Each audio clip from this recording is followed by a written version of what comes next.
everyone. Alex Cooper, host of the Call Her Daddy podcast, the founder of Unwell, just announced that she is expecting her first baby with her husband, Matt Kaplan, and it set the internet ablaze for a myriad of reasons. Now, you can see her announcement photos here. She looks very happy. She looks lovely. But this really got people talking for two main reasons. Number one, because this kind of is a trump card in the whole drama between her and Alex Earl, the speculations about how Unwell is doing in terms of business. So suddenly, thanks to this well-timed announcement, people are thinking less about she and her husband allegedly yelling at their employees and more about the baby. And number two, conservatives and right-wingers online are very angry. They're calling her a hypocrite. They are saying that she intentionally led all of these women astray, led them down the path of hookup culture while she was secretly getting married and having babies. And while obviously they have a point there, I don't really know if it's that simple. And I'm also, as you guys know by now, I'm just burned out by the outrage cycle. So my first thought is not going to be angry at her. And while others might disagree, others who I do love and respect, I don't think that Alex Cooper has done this, has led these women astray in any kind of malicious way. Like, we have actually watched her slowly change and mature and change her values over the last 5 years or so. And I think that she probably has carried a lot of shame and embarrassment because she knows, most importantly, that a lot of her audience won't be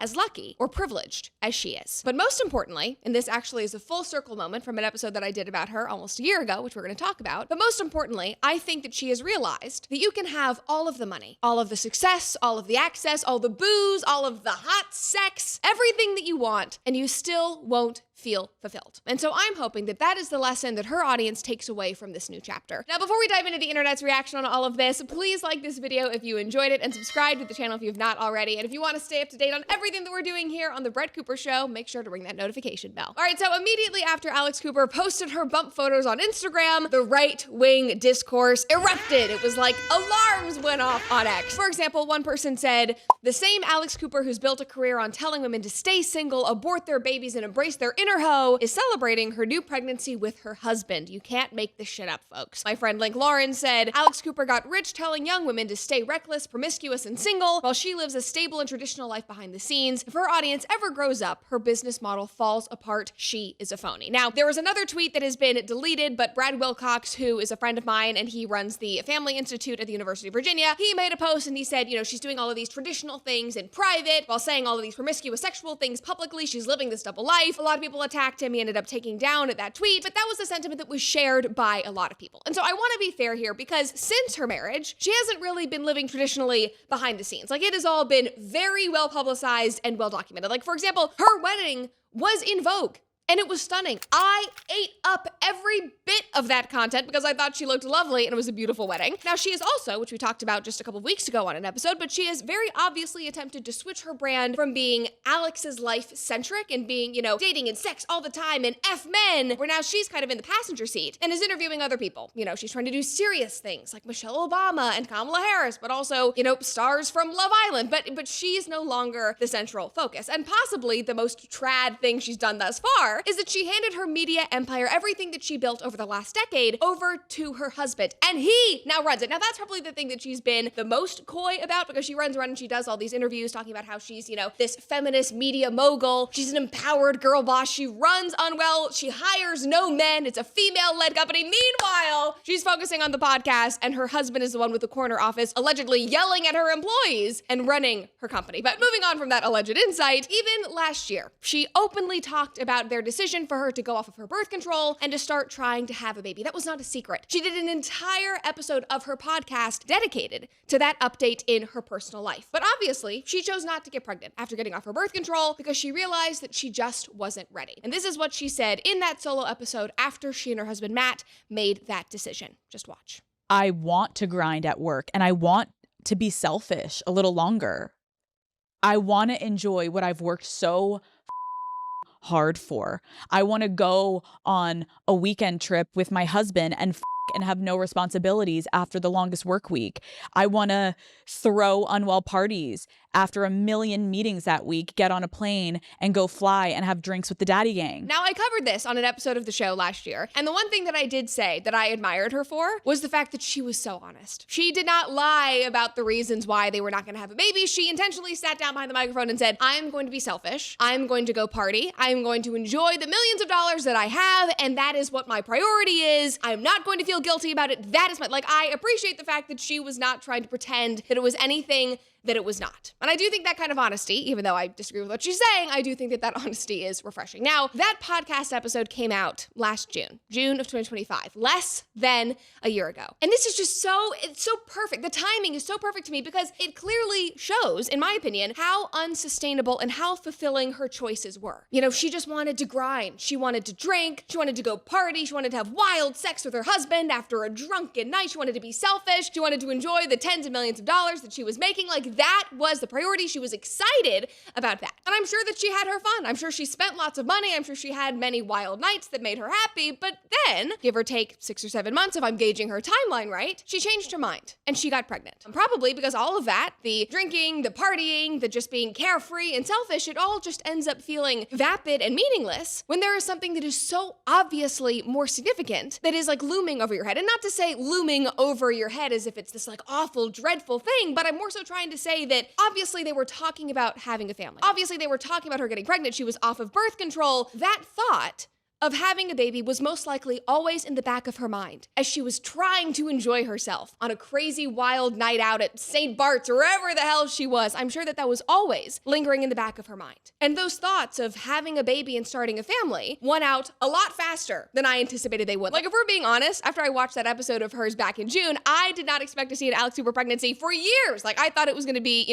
she's 38 years old. She's finally done. She's done partying. She's over it. Then she's going to have a baby. It happened in less than 6 months. And all of this is so interesting because this really is a trend with Alex Cooper. I feel like the internet has literally watched her grow up. We have watched her prefrontal cortex develop and realize that the life that she had been selling on her show, the lifestyle that she had been living for the last decade, that she literally built her entire brand on, was not how she wanted to spend the rest of her life. Maybe that it was not the most fulfilling avenue for her. What actually might be fulfilling is getting married and having a baby and finding the perfect supplement for your dog to take, which is why you should look into Rough Greens. Now, you guys know that I am super careful about what we feed our dogs, and that is why in this house we love Rough Greens. Rough Greens makes nutritional supplements that are designed to help fill the gaps left behind by most dog foods. And their newest product, Rough Chews, does just that. They are super easy to give, and they're packed with things like probiotics, omega oils, digestive enzymes, and nutrients from fruits and vegetables to help support your dog's overall health. Our dogs literally think that they are like treats. They are obsessed with them, but we know that they are getting real, lasting nutrition with every single bite. Now, Rough Greens also makes something that I have long promoted called VitaSmart, which is their powdered supplement that you literally just sprinkle right on top of your dog's food. It is another really simple way to boost your dog's nutrition without having to change their diet. So if you want to try Rough Greens for your dog, just go to roughgreens.com, use promo code Brett, and they will send you a free VitaSmart starter pack so that you can see the difference for yourself. Again, that is roughgreens.com, promo code Brett. And speaking of seeing a difference for yourself, have you tried out a Good Rancher subscription yet? Because it is going to reduce so much of your mental load. I did not realize how much time and mental energy I was spending on grocery shopping and meal prepping until I stopped doing it as much. Planning meals, running to the store, second guessing what I was buying, it all adds up. And having high quality meat just show up at our door once a month makes things so much easier. It's one less thing to think about, and that is why we stick with Good Ranchers. Good Ranchers partners with local farms and ranchers from around the country to deliver 100% American meat straight to your door. It is pasture raised, has no antibiotics, and no added hormones. It is the kind of quality that you can feel good about serving to the people around your table, and it is so amazing. We literally eat it every single day. Breakfast, lunch, and dinner. At least one of those meals is centered around Good Ranchers. So start your plan today, and you will get free meat included with every order in your subscription, plus $100 off your first 3 orders with my code Brett. Just go to goodranchers.com, use code Brett at checkout. That is free meat with every order and $100 off when you start a subscription plan this month only. Or if you just want to try it out for 1 month, you can get $40 off your first order with my code Brett as well. Again, that is goodranchers.com, American meat delivered. Now back to this whole thing with Alex Cooper being a trend. I feel like I have told the story so many times, and not to beat a dead horse, but I mean, everybody loves to, but I've talked about this a lot now. But when Alex Cooper got engaged, she literally had to do one of these straight to camera solo podcast episodes and explain herself to her audience.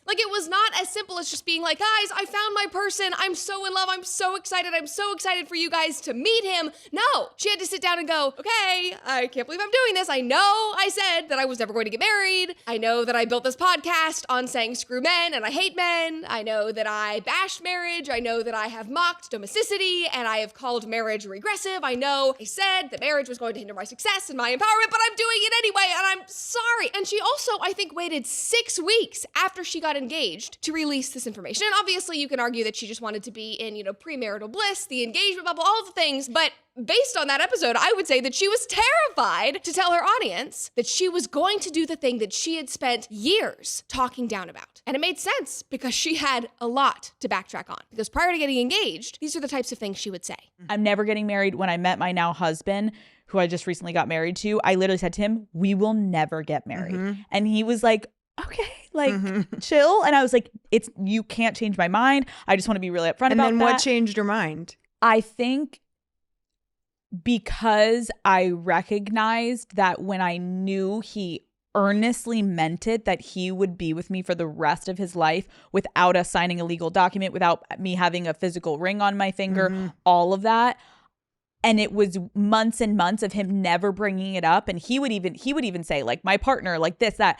I saw the level of respect that he had for what I had initially wanted. And then I went into therapy and reevaluated, why was I so intent on not wanting to get married? And I would consider myself a very strong, independent woman who I've always been career driven. Like, I'm going to go for this until the end, and I'm going to still be working then until someone rips me out of the chair. And I was always worried that, especially as a woman, it would threaten a man. And I didn't think I could do both. Yep. And when I started to have a partner that allowed me to do that, I was like, and obviously that was a podcast episode from after she got married and she's reflecting on it. It's wild that she had to go to therapy to figure out why she didn't want to get married. But these were all the things that she had discussed on her podcast, saying, it's going to hold me back. It is regressive. She would laugh about people settling and getting married too early. And then here she was before the age of 30 deciding to get married. Now, this is kind of a topic for a whole other video, but the fear of marriage being this great inhibitor is so funny to me because it just feels like such a black and white simplistic way to look at your life. Obviously, marriage is going to inhibit you. You're committing yourself to somebody. You're saying, I'm not going to be with anybody else. That does objectively inhibit some of your freedom, but that's also the whole point. Because by limiting your freedom and deepening your relationship with this one person and committing to them, I think you find, at least this was my experience, that you do feel more free and actually more empowered in all of the most important ways. Because you have security, you have stability, you have somebody who loves you, who is always in your corner, hopefully if you married a good person. That is empowerment. That, in my opinion, is true freedom. And so I feel like after years and years of calling marriage this regressive, terrible trap, shuddering at the idea of settling down with a man, I'm guessing that she figured that out. And yet, ironically, even though she's saying all of things and she did get married, she also couldn't fully kick the habit because in that same, I'm engaged, I need to explain this to my audience video, it's like she couldn't fully kick the habit, or maybe she was just trying to appease her audience because she was still a bit passive aggressive towards women who had done it differently, who, didn't wait, who got married younger, who she did feel were settling or just trying to get married for the sake of marriage, whatever it was. She felt like she had done it the right way and everybody else was still figuring it out, whatever. The point is, she obviously did change her mind enough to actually get the ring on her finger. And moving on, that same shift happened, I think, when it came to having children, because she used to say publicly on her show that she wasn't sure that she wanted to be a mom. She didn't think she wanted to have kids, but obviously that changed. And back in 2024, she was a guest on Paris Hilton's podcast, and you can see how nervous and apprehensive she was to acknowledge the fact that she did want to be a mom. Just watch. I definitely want kids. And I think something has recently changed in me. And I don't know if this has happened for you, but something all of a sudden recently has just kind of started to give me baby fever. And I'm just starting to see myself more in that maternal light that years ago I would have been I don't even know if I want to be a mom. I really didn't even know, do I want kids? I was one of those people at one point in my life that was maybe I don't want kids. And in the past couple of years, that definitely shifted. But now this past year, I've been kind of getting whoa, I think, yeah. And I mean, we can analyze her and guess what changed her mind, whether it is biology, the clock ticking. But I think personally, it's when you find a good man who you're committing to. Obviously, you look at him and you're like, I want 10 million little ones of you running around. So I'm guessing that shifted with her. But another interesting thing to me is that whenever she would bring up this shift on her podcast, even now, she was still giving disclaimers to her audience. Just watch. Do you want kids? I do. You do? I think okay. when I was, I think if you asked me in my 20s, I really didn't think I did. I think it was just a lot of self-work that I had to do on myself. Not saying that you have to do self-work to want to have kids. It just, for me, in the place I was in my life, I couldn't even fathom it. Yes. And then something changed. And I think beautiful. that's okay. That I was just like, you know what? I actually think I do. You don't have to do self-work. You don't have to change. It's totally fine. I'm on this path, but it's okay. You don't have to. Just keep doing the things that I taught you. Don't go to therapy to decide you want to get married. Don't do self-work to figure out why you don't want to have a baby. I mean, it's like those disclaimers. It felt like she was covering to me. And so between her behaviors and feeling like she owed people an explanation, like she had to hide this engagement for 6 weeks, it leads me to think that she probably felt a bit humbled by life and this change in her values, possibly because she wonders if the women that she has been instructing for almost a decade, that she has been inspiring and encouraging, will have the freedom to grow up and change their minds like she did. Now, in a now viral post, my friend Gina Florio called all of this out. She wrote, "The common response to this news is that Alex Cooper is somehow leading her audience down a path that she herself is not choosing. But what is happening here is actually the exact feminist dream. A woman participates in hookup culture as much as she wants when she's in her prime. She sleeps around, she has casual sex, she gets the ick, she dumps men, she gets dumped, she has summer flings, she gets abortions if needed. She's hot, she has pretty privilege, and she isn't afraid to use it. But when she feels like the time is right, she settles down with a high-value man, only because it's her choice, not because she feels pressured by societal standards or a ticking biological clock. This man does not care about her past because he wouldn't dare judge a woman for expressing herself sexually. It's 2026, after all. They have a beautiful wedding, and her dress is stunning. She gets pregnant when she feels like she's ready to take on motherhood. She trades in her promiscuous days only when she wants to on her own terms. And the perfect man she finds is more than happy to go along with her timeline because he respects her and her desires, and he doesn't want to lose her. Alex has quite literally lived out the perfect feminist blueprint thus far. You see, the only problem is, this modern feminist blueprint usually only works for exceptionally successful, gorgeous women with influence, with exception, of course, we're talking about the rule here, models, actresses, wealthy bachelorettes, and entrepreneurs. This is why we are seeing such high rates of childless, unmarried women. They followed the early years of the blueprint, spending their 20s and even most of their 30s dating casually, believing that they too could find a high-value man when they're older, and eventually sick of the dating scene. And why wouldn't they be able to? They look at the famous rich celebs and influencers and think, hey,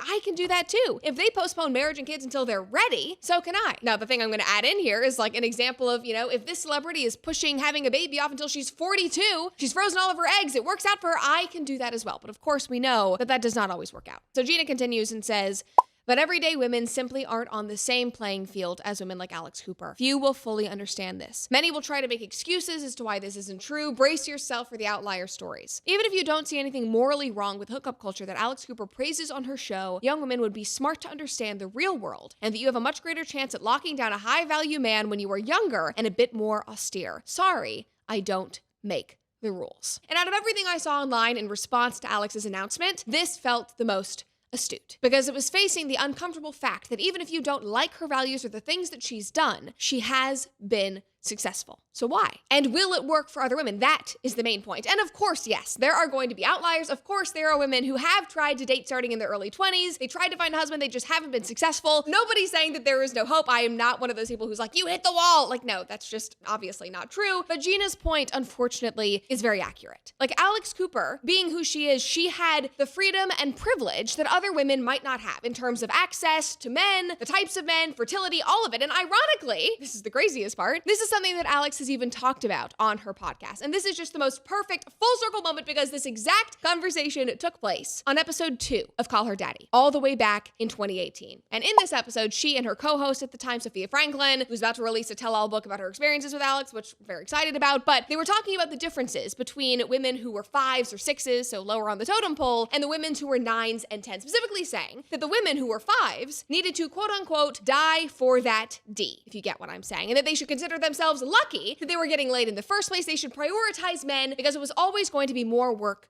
for them since they were less desirable and less attractive. But for the 9s and 10s, they didn't have to work so hard. The men would flock to them. It was totally fine. Now, obviously, everybody's going to have a different opinion on Alex Cooper's attractiveness. I'm not here to debate that today, but like conventionally speaking, Alex Cooper is a athletic, skinny, not unattractive, blonde girl living in New York City dating around. And at the time that she met her husband, she was already making tens of millions of dollars. She was desirable. And especially as her success and her net worth grew, she was one of those lucky women who had the freedom to screw around. And that premise that Alex Cooper laid out in episode 2 of her podcast really dictated the rest of her relationship trajectory. Like that was the foundation of her philosophy in terms of her personal life, but also her brand. Alex Cooper was one of the lucky ones. She got to screw around like a man and not commit. She got to build her career, say, F the patriarchy, I hate men, I never want to have kids, I'm not gonna get married, and she still got her happy fairy tale ending. But what about the women not in her position that followed her advice or advice like hers and are now single in their 30s, maybe even 40s, wondering why they gave themselves up for free for so many years, why they refused to commit, talked down to men, whatever it was, when now they are feeling the pressure of their biological clock ticking? That is the saddest part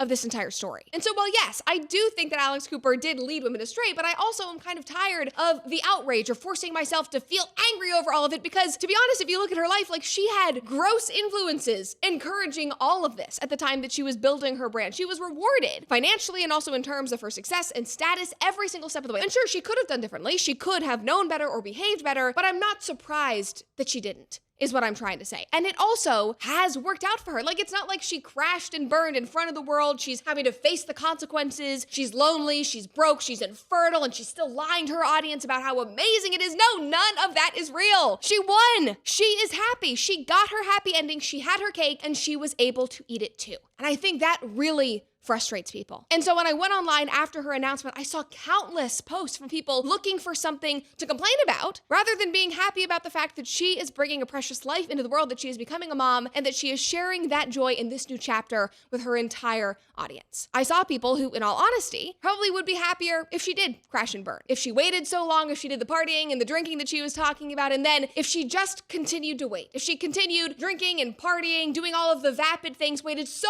long that by the time she changed her mind, she was unable to get pregnant and have a child, just so that they could use her as an example. I mean, it reminds me of the time that somebody told me it would be better for them and their content, their work, if Trump lost the election in 2024. Even though it would be better for the country if he won, it would be better for this individual if he lost, so that there would be more things to complain about and fight against. Like, what are we doing here? And sure, wagging fingers and complaining about her, being angry at everything, it is the easier route. But the harder thing to contend with is that somebody took a path that you did not believe was right or was healthy, that maybe, yes, they led people astray, and yet it still worked out for them. It's complex and it's nuanced, and believe it or not, I am also guessing that Alex Cooper feels that sort of way. I am sure that she is feeling that complex emotion, because all of the feminist blueprint success aside, I would personally guess, maybe I'm projecting, but I would guess that deep down, just based on the way that she has behaved around all of these announcements and conversations about marriage and family, I think that she probably knows that this might not be the case for all of her listeners. Deep down, I'm guessing that she wonders how she would feel if she had done things differently. And I'm sure she probably feels humbled by how much she has so publicly changed over the last decade. And that is fine. It happens to all of us. We all change our minds. We all wonder what could have been. We second guess the decisions that we've made. That is just part of growing up. And she has had to do it very publicly. She has a lot of eyes on her. She has a lot of people that would hope that she fails. Will she apologize to her audience for leading them astray? Will she acknowledge the fact that she really has changed her mind without the passive-aggressive comments about people who did things differently? I don't know. Probably not. I'm not, holding my breath, but I do hope that her audience at least takes her change as a lesson for themselves, even if she does not express it explicitly. I hope that they learned that marriage is not regressive, that it is not settling, that it does not mean that you lose all of your freedom and you lose yourself to this man. I hope that they learn that partying and drinking and sleeping around and playing with your $110 million fortune might only fulfill you for a whopping 6 months. And for her own sake, since she has long been vulnerable about the fact that she has been worried about her fertility, I am so glad that it didn't take her longer to figure that out. And I can't believe that I am saying this, but maybe more of her audience should take some of the advice, maybe some of the insight from that episode 2 of her podcast. Because a celebrity, an influencer, a New York City 10, their experience might not be your own. The opportunities might not be the same ones that you are offered. I'm not saying take her vulgar advice and go prioritize having sloppy sex with any man who looks at you, but maybe consider the difference between somebody like her and the access that she has, the opportunities that she has, and the day-to-day American woman. It's a really uncomfortable conversation to have, but it's an important distinction to make.